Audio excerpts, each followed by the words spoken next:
Classificação indicativa. Livre para todos os públicos.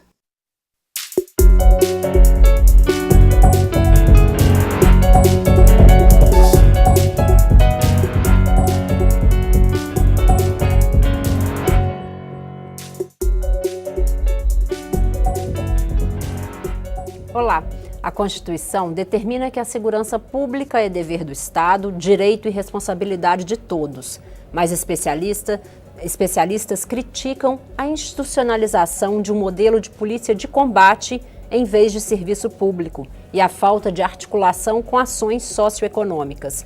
Nesses 30 anos da Constituição, a TV Câmara faz um balanço histórico da segurança pública e as expectativas para os próximos anos. Nossos convidados são os deputados Aloysio Mendes, do Podemos do Maranhão, e Subtenente Gonzaga, do PDT de Minas Gerais. Eu sou Daniela André e este é o Câmara Debate, programa da rádio e da TV Câmara. Deputados, bem-vindos ao Câmara Debate.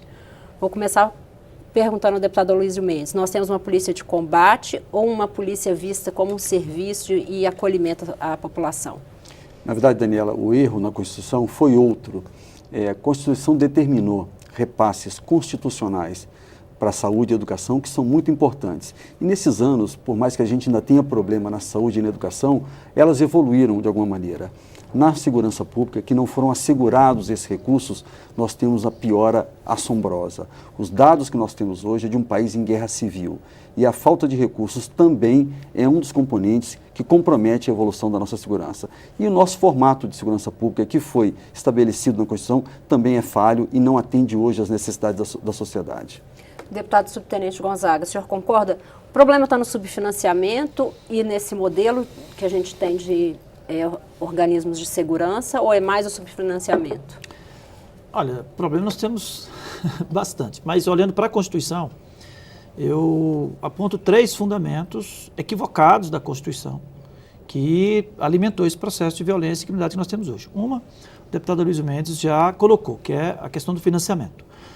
Previu o repasse obrigatório na saúde e na educação para os 3 entes federados, estados, município e União, e para a segurança pública não previu absolutamente nada. Apenas disse que era do Estado e ficou entendido que era do Estado, o ente federado do Estado, né? Até uma discussão que ainda está por ser concretizada. O outro fundamento muito ruim para a segurança pública, o modelo do sistema. Ela não criou um sistema de segurança pública, ela também permitiu que se criasse e, mais uma vez, ao delegar para o Estado, impediu formalmente que o Estado dialogasse com o município e com a União. Portanto, cada um cuidando do seu. Então, o modelo também é uma consequência trágica da Constituição. E o outro fundamento que eu considero também muito ruim foi um novo pacto de não intervenção do Estado na vida das pessoas. Então, nós saímos de um momento, né, caracterizado como totalitário pelo regime militar, independente de qualquer crítica ou elogio que se faça ao modelo, mas era um modelo de mais intervenção. E aí se faz um pacto da não intervenção, o que gerou, na minha avaliação, esse Estado penal mínimo que prevaleceu nos últimos 30 anos, que eu acho que é uma consequência desse pacto que se estabeleceu na Constituição. Então, a Constituição, enquanto fundamentos para a segurança pública, na minha avaliação, ela mais prejudicou do que beneficiou, do que criou realmente condições para que nós pudéssemos melhorar as condições de vida das pessoas do ponto de vista da segurança pública. A gente tem vários pontos aí, deputado Aloysio Mendes, falando primeiro dessa questão dos recursos. Com a vigência agora do teto constitucional 95, mas por outro lado a criação do Ministério de Segurança Pública, o senhor acha que é possível avançar aí nessa questão de repartição de recursos para a segurança pública? Eu não acredito, eu acho que é mais uma promessa que vai cair no vazio. Eu acho que o Ministério da Segurança Pública era importante a sua criação, dado o momento que nós vivemos, mas nós temos uma falha grave na nossa Constituição. Ela, como disse o subtenente Gonzaga, nosso deputado aqui, ela determinou que a responsabilidade pela segurança pública são dos estados. Mas a legislação que versa sobre segurança pública, ela é decidida pela União, pelo Congresso Nacional. Então, como é que o Estado pode tomar conta da segurança pública no seu território, na sua área de influência, se a legislação competente para tratar desse assunto é federal? Muitos estados entendem já que o modelo de segurança pública que nós temos hoje, com 2 polícias, sem o ciclo completo, sem entrada única, precisa ser reformulado, mas não pode decidir sobre isso. quem legisla sobre segurança pública no nosso país é o Congresso Nacional. Então esse é outro grave problema que nós temos. Em qualquer país do mundo onde a segurança é de boa qualidade, quem decide sobre a sua segurança, quem decide sobre a legislação que impacta a questão da segurança é o Estado, é o município. No Brasil não. Nós vivemos a violência nos municípios, nos estados, e eles pouco podem fazer para melhorar a qualidade da segurança. O modelo nacional, que é falido, precisa ser mudado aqui no Congresso Nacional. E aqui dificilmente ele avança. As corporações impedem isso. Então é preciso também delegar aos estados a responsabilidade, não só pela segurança pública, mas a competência de decidir que modelo de segurança pública ele quer para a sua população.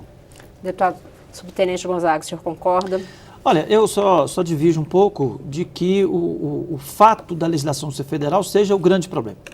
Nós concordamos de que o grande problema é que a legislação federal é que criou as dificuldades. E a legislação federal pode resolver.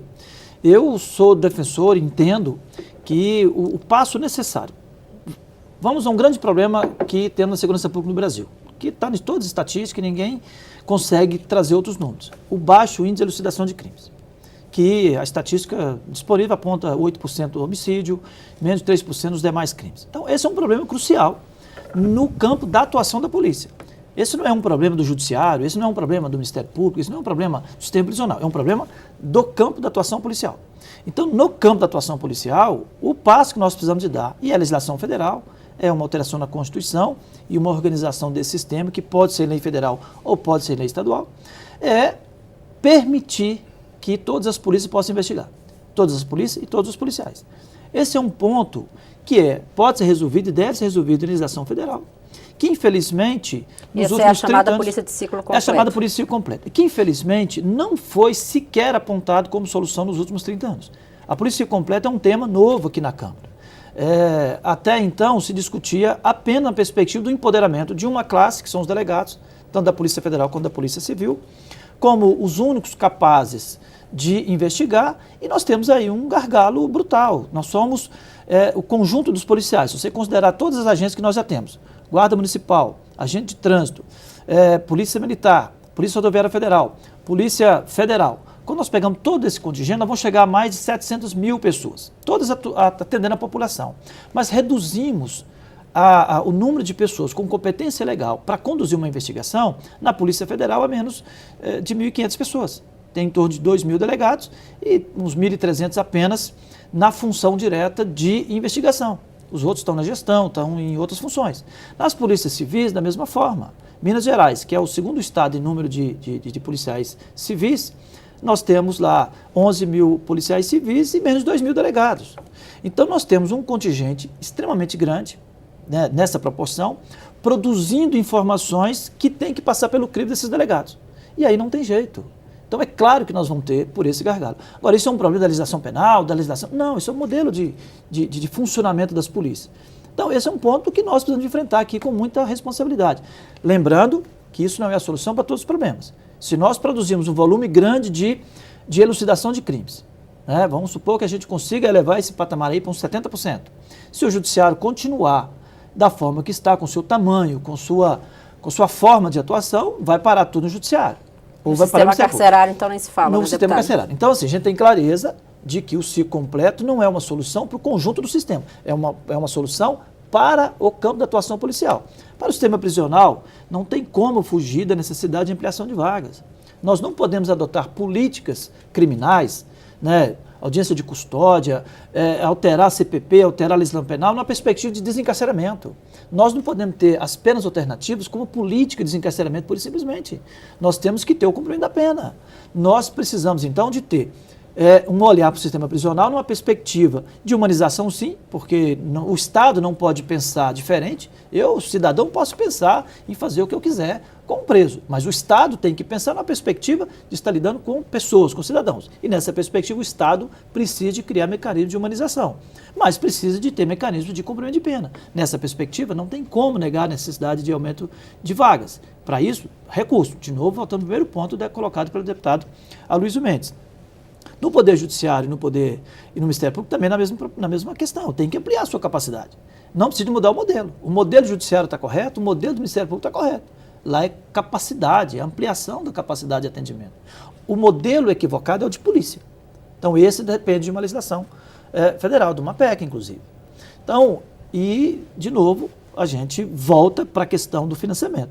Porque para ampliar o judiciário, para ampliar o Ministério Público, nós precisamos de discutir o financiamento. Ou rever a aplicação do atual financiamento do sistema do Poder Judiciário ou ampliar o financiamento do Poder Judiciário. Uma das coisas tem que acontecer, né?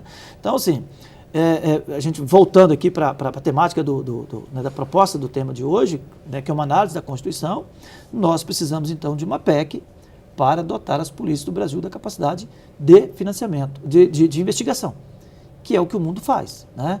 Nós estamos fazendo o que Cabo Verde e Guiné-Bissau faz. Eu acho que não são bons exemplos do Brasil. Temos muitos outros exemplos de elucidação de crime acima de 80%, até 90%, com a competência de todas as polícias investigarem todos os policiais, não só as polícias, mas todos os policiais. Os agentes da Polícia Federal precisa de que a produção de informações dele sirva para abastecer o Ministério Público e o Poder Judiciário. Os praças da Polícia Militar, os guardas municipais, a produção deles precisam de chegar e não simplesmente aquela do delegado. Carreiras vão defender para todos. Tem que ter valorização, tem que ter progressão, na gestão sempre vai haver a atuação diferenciada por nível hierárquico. Agora, na produção de informação, no fazer polícia, o que o soldado faz, o coronel tem que fazer e vice-versa. Deputados, vou fazer um pequeno intervalo e na volta quero ouvir o deputado Aloysio Mendes sobre a posição dele sobre o ciclo completo e quem seria alcançado. Câmara Debate fala hoje sobre segurança pública. Nós estamos ouvindo os deputados Aloysio Mendes, do Podemos do Maranhão, e Subtenente Gonzaga, do PDT de Minas Gerais. Continue conosco.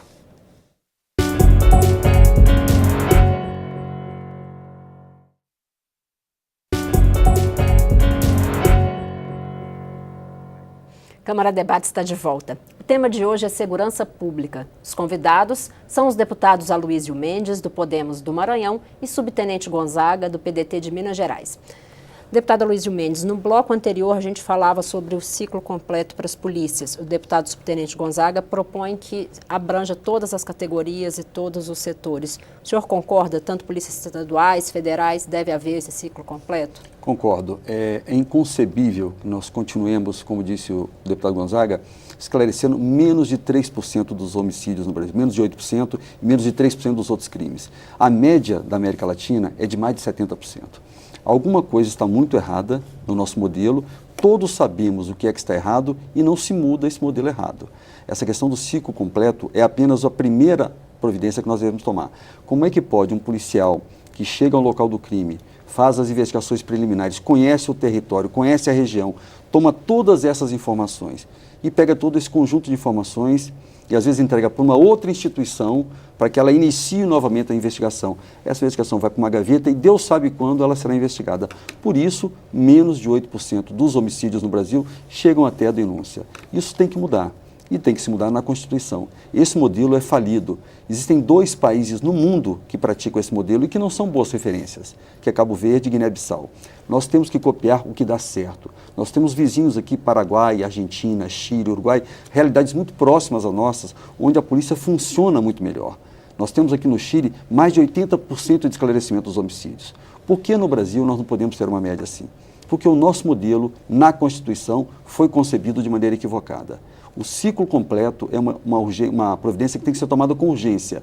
Nós temos que vencer essas resistências institucionais de uma categoria, porque a sociedade não suporta mais o aumento da violência sem uma responsabilização. E isso precisa ser mudado.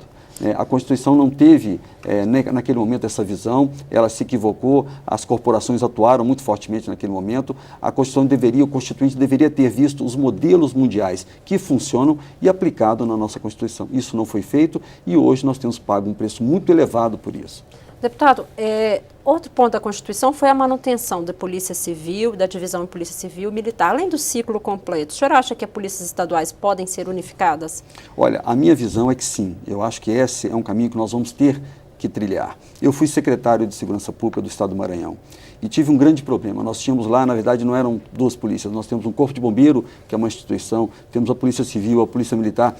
O custo que eu tinha com a atividade meio dessas instituições era mais de 70% do meu orçamento. 30% para atividade fim, que é a atividade policial. Então, o gasto que você tem nessas instituições, porque cada uma tem um comandante-geral, um subcomandante, um diretor de ensino, o gasto nessa estrutura é altíssimo. Se você primeiro fundisse as duas instituições, o resultado seria muito mais eficiente. E mais do que isso, os recursos hoje usados na estrutura meio dessas instituições ia ser destinado para a atividade fim, que é fazer segurança pública. Eu sou um defensor disso, eu acho que esse é um passo a médio prazo que vai ter que ser enfrentado pela sociedade brasileira e pelo Congresso Nacional, mas eu acho que num primeiro momento nós temos que atentar para o ciclo completo, que é o início de uma postura de unificação das polícias. Deputado Subtenente Gonzaga, o senhor acha que o ciclo completo pode vir acompanhado aí a discussão dentro do Congresso da unificação das polícias estaduais? Na verdade, está atrelado, né? Porque o ciclo completo ele está colocado já como uma necessidade. A forma de implementar é que se discute nesse momento. Todos os debates que eu tenho participado, na Comissão Especial da Unificação, na CCJ, onde está discutindo as PECs que propõem o ciclo completo e também a unificação, o problema central que se busca resolver é a polícia de ciclo completo, ou seja, é acabar com essa interrupção, com essa solução de continuidade no processo de investigação da atuação policial. A unificação é uma possibilidade, mas ela não é a única possibilidade para conseguirmos o ciclo completo. Eu advogo a tese de que o problema não está só na Polícia Militar, na Polícia Civil. Nós temos Polícia Federal, Rodoviária Federal, nós temos Corpo de Bombeiros, nós temos Guarda Municipal, nós temos agente prisional, que logo vai ter a competência de polícia também, e é preciso que tenha. Portanto, nós não temos só duas agências para discutir o conflito ou a eficiência e eficácia das duas. Então, nessa perspectiva, unificar a Polícia Civil e a Polícia Militar, nós vamos ter de novo uma polícia e mais outras. Então, eu advogo a tese de que a unificação ela não é o caminho, porque dialoga apenas com duas instituições. E nós somos 8 agências constitucionalmente previstas, 7 previstas, mais o sistema prisional. Então, eu advogo a tese que todos têm que ter a competência do ciclo completo. Fora isso, nós temos outras dificuldades para unificar, né? Porque para unificar, não houve nenhuma tese de unificar militarizando a Polícia Civil, é só desmilitarizando a Polícia Militar. E nesse contexto, você tem o Corpo de Bombeiros e você tem um processo histórico de construção, de cultura dessas instituições e até mesmo prerrogativas que foram preservadas na condição de militar. E tem outra questão. Eu debato esse tema há muitos anos e pessoas que debatiam a proposta da desmilitarização na perspectiva de humanização das polícias militares, de sair desse conceito de polícia de guerra para polícia cidadã, hoje alguns deles estão refletindo essa proposta, porque você pegaria um contingente de quase 1 milhão de pessoas, que são os policiais militares no Brasil, entre ativos e inativos, desmilitarizariam eles e automaticamente eles passariam a ser sindicalizados. Porque lhes permitiria a sindicalização. E ao lhes permitir a sindicalização, você passaria a ter um sindicato extremamente poderoso de policiais armados, enfim, que poderia, inclusive, colocar em xeque, em algum momento, a estabilidade de um governo, de um país. Então, a desmilitarização, que é uma condicionante para a unificação, não é um processo tão simples assim de colocar. Não é uma questão de vontade, de querer de um de outro, e nem de eficácia. Eu hoje tenho clareza de que a eficácia da investigação pelos militares, a eficácia da investigação não está condicionada à sua desmilitarização. O mundo inteiro, ou em vários países, nós temos polícias militares ou militarizadas que trabalham em investigação. França estava aqui semana passada, há poucos dias, fazendo uma palestra, demonstrando claramente como que é a atuação. E os militares da França, policiais, fazem investigação, no Chile, enfim. O ser militar, a organização militar, o formato militar não é condicionante de ineficácia. Então, é possível, sim, nós temos investigação. E a questão do custo, né, é de fato unificar, como o deputado Aloysio coloca, unificar algumas gestões poderia reduzir. Mas quando nós colocamos o contingente em que o custo maior está no salário, não alteraria nada porque ele é per capita. Aliás, acho que aumentaria, porque no Brasil a maioria das polícias civis ganham mais do que as polícias militares. Então, se nós formos unificar e buscar o mesmo direito, de pronto teríamos um impacto financeiro em desfavor do Estado. Mas essa é uma discussão que não é central. A questão central é ser militar é condicionante também para a eficácia na investigação. Deputado Aloysio Mendes, o senhor acha que integração resolveria? Ouvindo esses pontos aí que o deputado subtenente Gonzaga colocou, o senhor acha que isso poderia ser resolvido com uma integração maior entre essas polícias e não a unificação? Eu vou abrir uma divergência com o meu amigo Gonzaga, nós temos muitos pontos convergentes, mas quando ele fala em polícia francesa, a polícia francesa não é militar, ela é uniformizada. O conceito de polícia, como nós temos no Brasil, da polícia militar, é único, onde realmente nós ainda temos uma subordinação das polícias militares no Brasil às Forças Armadas. Então, isso é inconcebível no tempo atual. Eu acho que uma polícia uniformizada, disciplinada em carreira, em patentes, ela é necessária, como tem em qualquer país do mundo. Nos Estados Unidos, nós temos a polícia investigativa e a polícia uniformizada numa mesma instituição, e funciona muito bem, né? No Canadá é a mesma coisa. Então, o que nós precisamos mudar é esse conceito de uma polícia que, diferente do que o Gonzaga disse, consome grande parte do seu orçamento na sua atividade meio, na questão dos cargos internos, das instituições que você tem. Cada polícia tem uma academia, cada polícia tem uma diretoria de ensino. Isso gasta um recurso absurdo. Eu fui secretário e vivi isso na pele. Quando 70% do meu orçamento não era para atividade investigativa de atuação das polícias, era na atividade meio administrativa, de organização. Isso é um consumo de recurso desnecessário. Eu acho que a unificação é necessária, os modelos que dão certo estão aí. Ele citou a polícia francesa, que é um exemplo também muito bom, a polícia canadense, a polícia americana, e nós temos que caminhar para isso. Eu concordo que é um passo mais longo, mas precisamos caminhar também para isso. Eu acho que o ciclo completo vai nos dar uma perfeita noção de que isso é possível. Quando todas as polícias puderem iniciar uma investigação e terminar essa investigação, nós vamos chegar com concordância de que isso pode ser feito dentro de uma só instituição. Quando ele diz que existem várias agências no Brasil, é verdade. Mas no âmbito federal é uma coisa. As polícias que tratam do crime comum, aquele crime que mais afeta o cidadão, ela é tratada por duas polícias, a civil e a militar. E esse é o grande gargalo da segurança pública hoje. Então, deputados, agora eu vou fazer uma pergunta comum para os dois deputados para a gente ir para o nosso encerramento. Eu abri falando um pouco sobre essa visão que alguns críticos têm sobre a polícia ser de serviço à população, de defesa da democracia, ou a polícia como meio de combate, que é um perfil que veio aí da ditadura militar, que inclusive federalizou parte da segurança e determinou a criação de polícias militares nos estados onde não havia ainda. Os senhores acham que a gente vive realmente isso nas polícias e é possível mudar esse cenário nos próximos anos? Sim. Primeiro, só falar da integração muito rápido, eu acho que nós demos um passo concreto agora com a criação do Ministério e do SUSP e tem mais um programa para falar disso, mas já apontando para um caminho da integração. Com relação à sua pergunta, eu acho que o modelo impõe que a visibilidade, o que a sociedade percebe é a polícia uniformizada, por consequência a polícia militar, que não tendo ela a competência da investigação, ela fica só com a parte da repressão.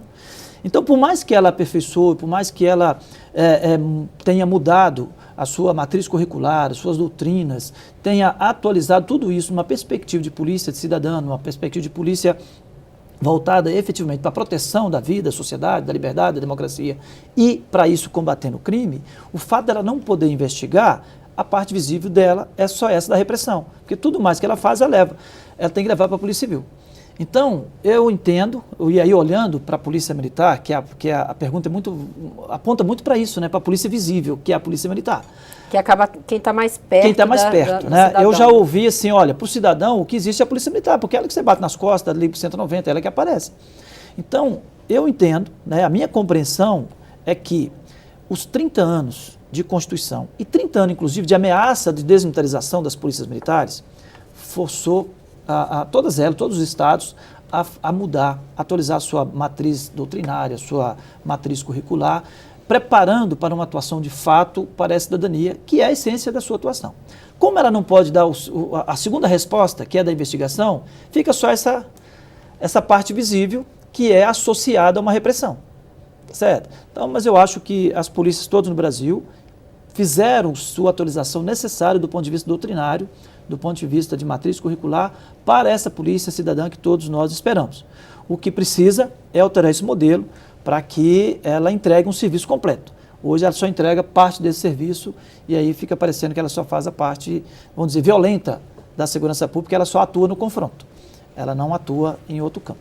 Deputado Aloysio Mendes, o senhor acha que a nossa polícia hoje tem mais um perfil de combate, ainda remanescente da ditadura militar, ou a gente já evoluiu para uma polícia cidadã, de serviço e proteção ao cidadão, como o deputado subtenente Gonzaga citou, e o que o senhor espera aí para os próximos anos? Eu concordo com o Gonzaga. Hoje a parte mais visível da atuação da polícia, que é a militar, é o confronto, né?